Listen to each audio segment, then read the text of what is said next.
మీరు అన్నట్టుగా కంప్యూటర్లు చెడిపోతే ఇంకా 5 రిపేర్లు ఉండవు, అట్లే డబ్బాలు ఉంటాయి ఆడ. ఎందుకంటే మెయింటెనెన్స్ ఉంటే ఇవ్వరు. వీళ్ళేదో స్కూల్కి అయితే ఒక 5,000 ఇస్తారు సంవత్సరానికి, అది ఏ పక్కగా అవుతుంది? ఇట్లా ఎన్నో సమస్యలు ఉన్నాయి. ప్రభుత్వం కూడా సూక్ష్మ స్థాయిలో పరిశీలించాలా చదువులకు సంబంధించినటివి. మేము ఏమో ఇచ్చేసినాము ఇంకా బ్రహ్మాండంగా అనుకుంటే పొరపాటు అండి.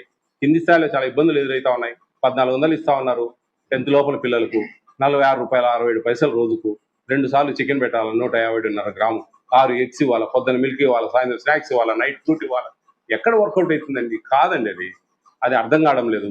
మేము చెప్తా ఉన్నాం. 1250ని నేను 1400 చేయించాను 2023లో. ఆ రోజు ముఖ్యమంత్రిగా జగన్మోహన్ రెడ్డి గారు ఉన్నారు. అప్పుడు ఆయన ఎవ్రీ ఇయర్ ఒక 100 రూపీస్, నేను 1600 అడిగాను. 1250ని 1600 అడిగాను, 1400 1800 అడిగాను ఆ రోజుల్లో. ఇప్పుడు 1400 1600 చేద్దాం, ఎవ్రీ ఇయర్ ఒక 100 పెంచుదాము, అట్లా పెంచితే కానీ ఈజీగా ఉంటుంది అని నాకు ప్రామిస్ చేశారు. ఇప్పుడు మళ్ళీ ఈ గవర్నమెంట్ కూడా మేము విన్నవించాము, ఈ విధంగా కొంచెం చూస్తే బాగుంటుందని.